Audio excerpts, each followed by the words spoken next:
Baik lagi dari Holiday Inn J Expo di Kemayoran. Masih ada Jen Shalimar, ada Kang Pipin juga. Tadi udah nanya ke Kang Pipin, apa sih yang bisa dievaluasi kenapa Kang Pipin tidak berhasil ke Senayan? Kalau Mbak Jen di kota ya, Depok ya, DPRD ya. Kalau dievaluasi, apa faktor-faktor yang belum berhasil ya tahun ini? Ya, kurang lebih sih hampir sama Kang Pipin ya. Karena memang jaringan itu yang memang terus terang aku tempo hari belum ada kesiapan di situ. Yeah. Karena memang lahir di Jakarta, tinggal juga di Jakarta, meskipun ke Cinere dekat, tapi kita kan tidak tahu karakteristik orang-orang itu seperti apa. Tiga wilayah ini kan karakteristiknya beda-beda, gitu. Cinere seperti ini, PJ seperti ini, Limo seperti ini. Jadi awalnya miss-nya di situ. Terus kedua ya memang secara budget juga kemarin itu ya karena ini adalah pengalaman pertama aku benar-benar all out turun gitu ya. Jadi bisa dibilang aku tuh benar-benar semua tuh dipikir matang-matang gitu loh. Oke. Kan banyak masukan yang bilang udah biar dapat suara inilah bargaining lah sama. Nah, saya nggak bisa kayak begitu gitu, karena itu beban buat saya. Berarti mereka memilih saya dengan tidak ikhlas, saya tidak mau gitu. Jadi makanya dibuatlah program-program itu untuk bargainingnya tuh di situ. Sampai dan aku tuh orangnya tuh apa adanya. Jadi kalau ngomong tuh ya A. Gitu. Sampai berapa kali tuh kalau ke dapil gitu, aku kadang-kadang kalau mikir ya ampun kok terlalu bukan emosional, terlalu spontan gitu. Okay. Jadi pernah ke satu dapil tempo hari ada pertemuan gitu, terus ada warga masyarakat yang bilang ya mengenai transaksi uang lah gitu. Terus saya bilang gini aja Bu, kalau misalnya tidak mau memilih saya, nggak apa-apa, silakan pilih yang bisa ngasih Bapak Ibu uang segala macam.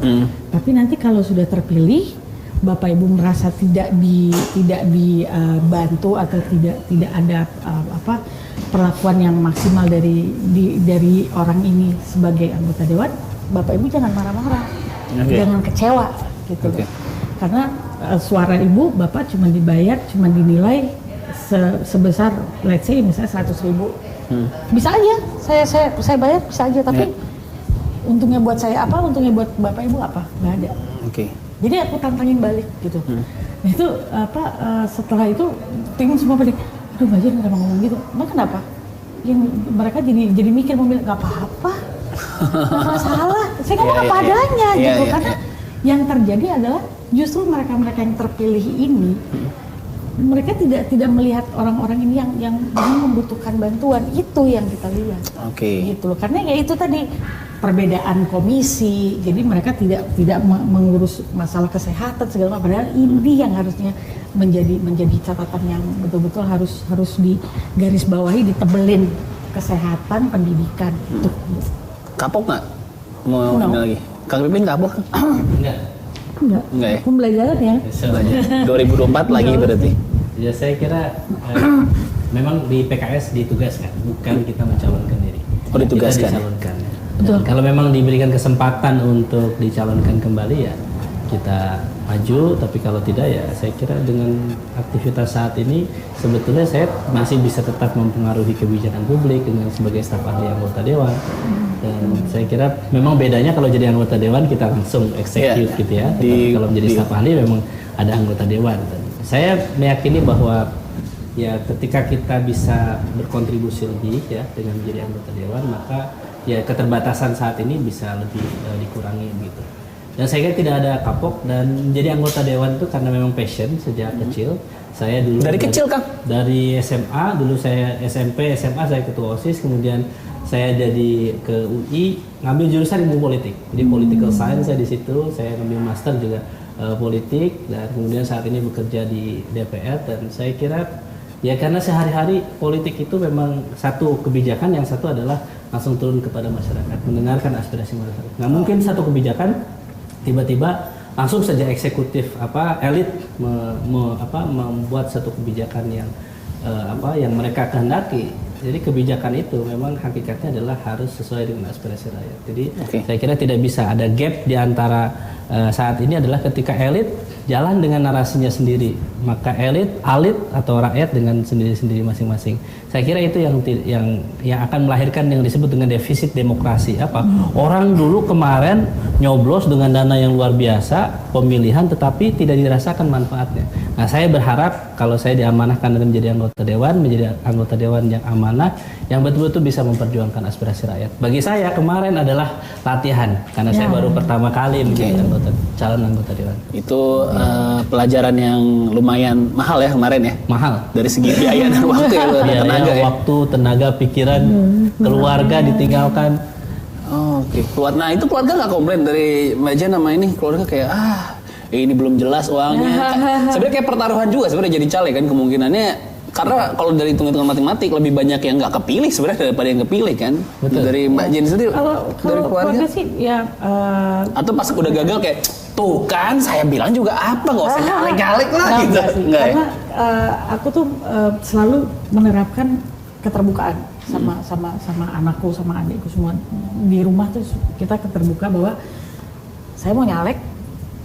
Pasti yang ada dalam mata mereka, aduh keluar duit berapa lu kak, gitu kan. Tapi aku memberikan penjelasan ke mereka bahwa ini dananya dari tabungan saya sudah budgetin sekian.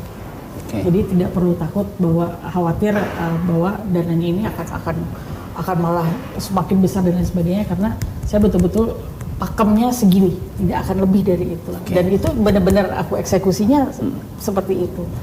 Jadi yang penting adalah semua based on trust. Oke. Karena kalau kita mulai seperti ini di rumah, ke masyarakat pun insya Allah bisa berjalan dengan baik. Oke, itu pengertian. Dari segi waktu demanding dong Dari kayak segi waktu, anak gitu. Ya nggak terlalu ya, karena kita kan pagi berangkat itu pas anak udah berangkat sekolah, Oke. kita baru Weekend eksekusi. keambil dong. Weekend kadang anak ikut. Oh, Kadang anak ikut. oke. Dia juga pengen tahu gitu. Kebetulan kan. deket dari Kebetulan rumah ke dekat, Depok iya, Dapil ya. jadi nggak Kang jauh. Pipin yang lumayan repot. Oh nih. iya. Gimana Kang? Ada yang lebih repot dari saya. Oh masih banyak yang lebih repot ya. Iya.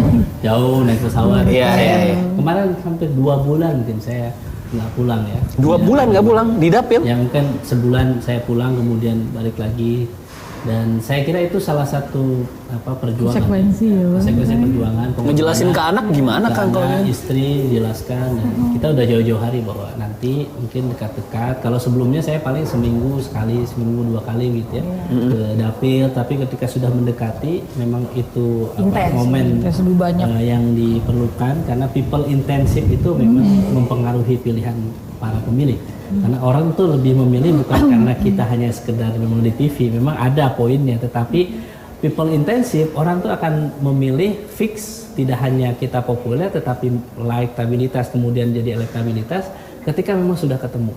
Oke. Jadi ketemu begini, kemudian mereka kita sampaikan program, kemudian mereka bertanya dan kita membuat kontrak politik dan sebagainya. Disitulah mereka menentukan pilihan itu.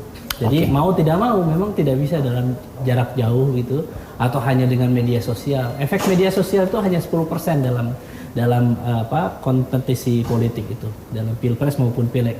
Jadi memang yang paling efektif nomor 1 adalah people intensif, ketemu langsung dengan para pemilih. Dan itu tidak bisa digantikan dengan tim sukses kita. Tim sukses kita di layer kedua lah.